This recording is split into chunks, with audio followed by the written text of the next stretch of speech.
The issue opens as we see the severed, yet still living zombie head of Domino, along with several other zombies demanding to be fed. This undead head collection belonged to the mutant team X-Force, who looked on at their former friends where they kept them inside this power-dampening field.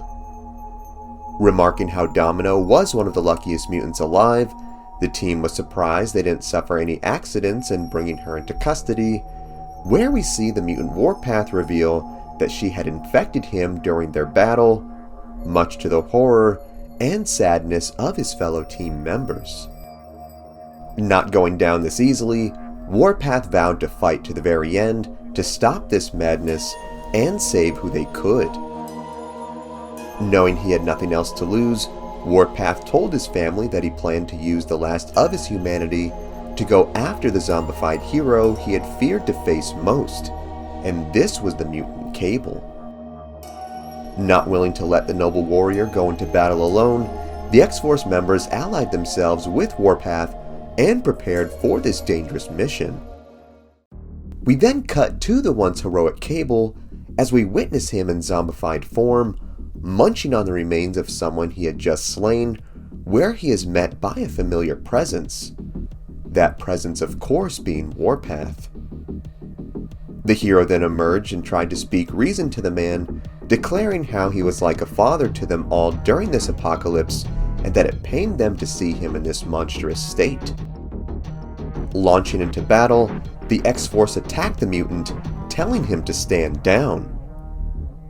Cable tells Warpath that he could not do this, for his hunger would not let it. It was something far beyond his control, and given that he could sense Warpath too was infected, he would soon know just what he was feeling. The mutant Cannonball then launched himself at Cable, where the two men's powerful forces came face to face, with Cable's humanity coming to the surface, telling the man that the X-Force and the X-Men were all he ever cared about when he was alive. The other mutants then joined the fray and combined their powers against Cable, but the man was too strong and launched a powerful energy wave that sent the young heroes hurtling to the ground.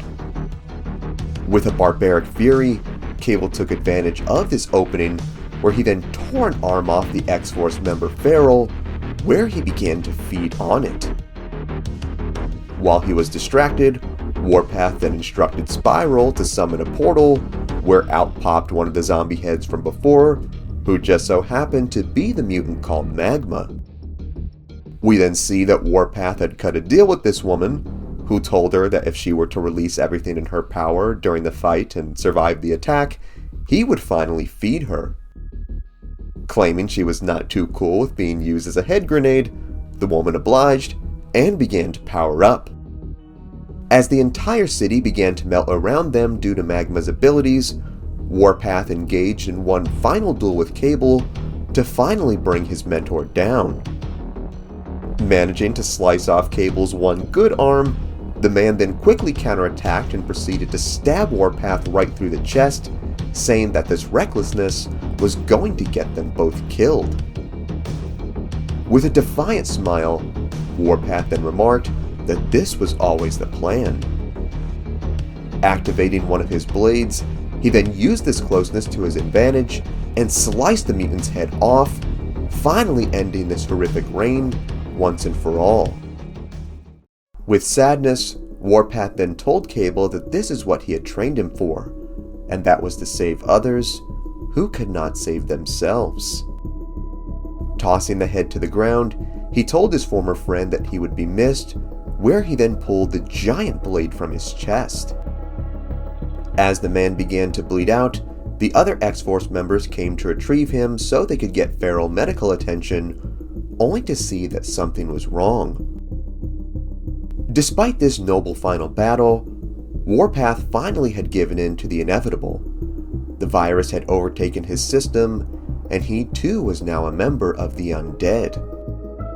Seeing that their friend was lost, the surviving members rushed to the ship, where Cannonball, with tears in his eyes, promised his friend that they would be back for him.